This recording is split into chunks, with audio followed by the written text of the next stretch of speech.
کہ انسانیت کا جنازہ کیسے نکلتا ہے، کتنے لوگوں کے اوپر جھوٹے یہ توہین مذہب کے کیس جو ڈالے گئے. اگر اتنے ہی اچھے تھے تو ابھی تک سب لوگ رہا کیوں نہیں ہوئے؟ سب جیلوں میں پڑے ہوئے ہیں، ینگ بچے بچیاں وہ جیلوں میں بیٹھے ہوئے ہیں. تو بات سمجھنے کی کوشش کیا کرے. یہ فوری طور پہ جذباتی قوم میں آپ کو اس چیز کی سمجھ نہیں آتی کہ ہم نے لکھنا کیا ہے. کامرس لکھنے والے کی حالت پہ مجھے افسوس ہو رہا تھا. کوئی جو وہ لوگ یہ جو لوگ دکھاتے ہیں آپ کو وہ اور ہے، جو پیچھے فلم چل رہی ہے اس کا آپ، کیونکہ آپ کے پاس سوچ ہی نہیں ہے، شعور ہی نہیں آیا آپ کو. غلام قوم سے نکلے آپ لوگ، غلام ذہن ہے آپ لوگوں کو. تو کس طرح آپ میں تبدیلی آ سکتی ہے؟ جاؤ کسی ملک میں ہی چلے جاؤ، اپنی حرکتیں ٹھیک کر کے دیکھ، نہیں ہوں گی، فرق ہی نہیں پڑے گا. جس معاشرے میں آنکھ آپ نے کھولی، آپ کو اس چیز کا علم ہی نہیں کہ آپ کی جو تعلیمی معیار ہے اس میں کیا تبدیلی ہوگی، کیا بچوں کو وہاں پہ پڑھایا جا رہا ہے، کیا زہر ان کے دماغ میں ڈالا جا رہا ہے، کس طرح مذہب کے نام پہ ان کے برین واش کیے جا رہے ہیں. آپ کو نہیں سمجھ آئے گی. یہ تو اپنے مفادات کے لیے، صرف اپنی کرسی بچانے کے لیے ووٹ بھی چوری کرتے ہیں، سب کچھ چوری کرتے ہیں. کسی فرد کے خلاف کی بات نہیں ہے یہاں سسٹم کے خلاف کی بات ہے. اب یہ بندہ مسلم کالونی جا کے تقریر کر رہا ہے. آؤ، میں پچھلے دنوں ابھی 2 دن پہلے مریم یہ کہہ رہی تھی کہ کسی کو یہ اجازت نہیں ہوگی کوئی انتشار پھیلائے. پکڑو اس کو ذرا. میں دیکھتا ہوں مریم پکڑتی ہے. اسلام تو کہتا ہے کہ اپنا قریبی بھی ہو، باپ بھی ہو اور کوئی بھی ہو.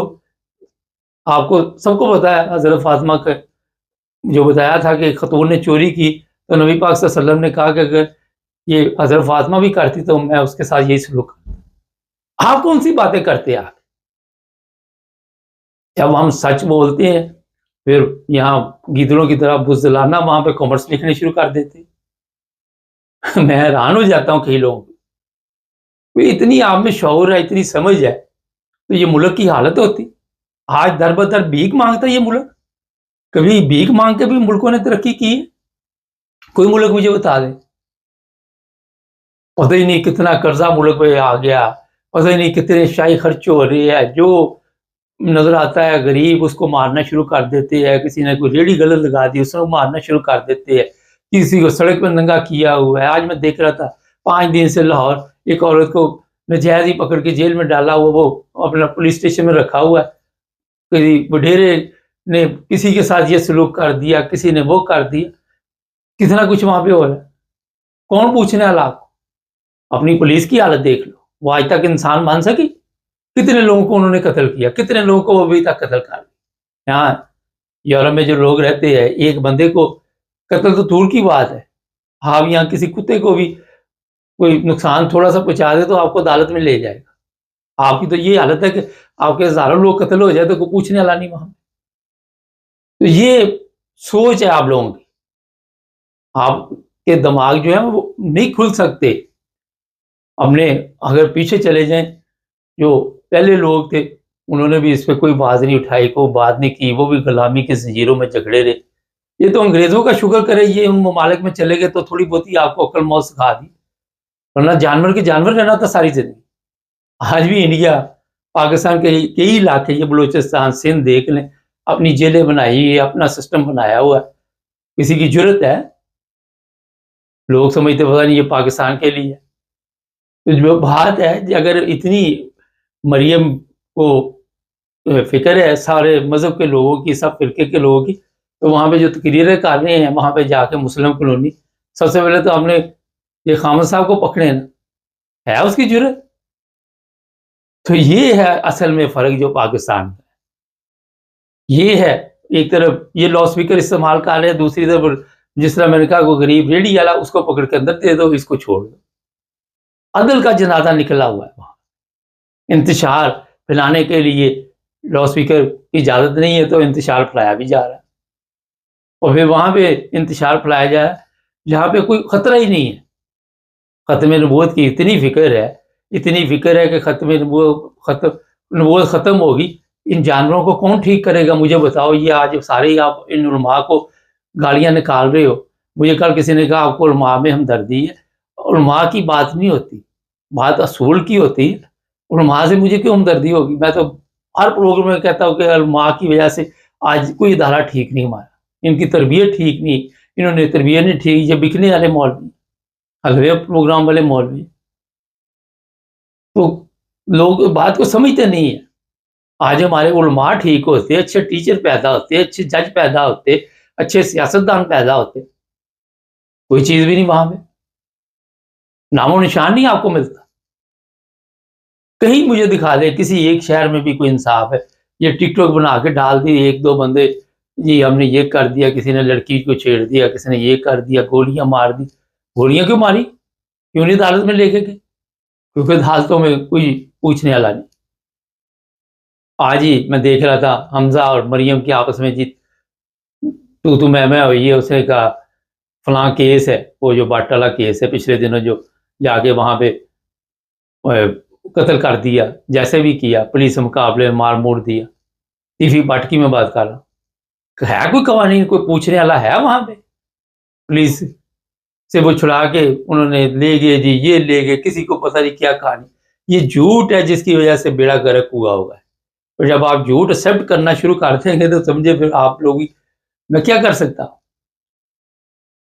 تو آج جو پاکستان کی حالت بن چکی ہے، اور یہ سب مذہب کے نام پہ بنایا گیا، سب مذہب کے نام پہ انتشار پھیلانے کے لیے، فساد پھیلانے کے لیے، ہر طرف فساد، ہر طرف فتنہ اور فساد چل رہا ہے۔ سختی کے ساتھ آپ کتنی دیر تک کسی چیز کو دبا سکتے ہیں؟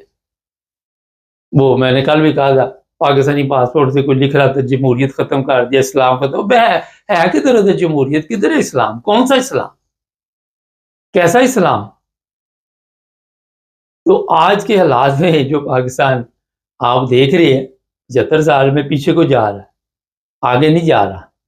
جو بھی وقت گزر جاتا ہے وہ کہتے ہیں بڑا نازک وقت ہے، جب وہ گزر جاتا ہے کہتے ہیں وہی اچھا وقت تھا، یہاں سے آپ حساب لگا رہے، وہ کہتے ہیں وہی ٹائم جو گزر گیا اچھا ہے، اب تو برے سے برے دن آ رہے ہیں۔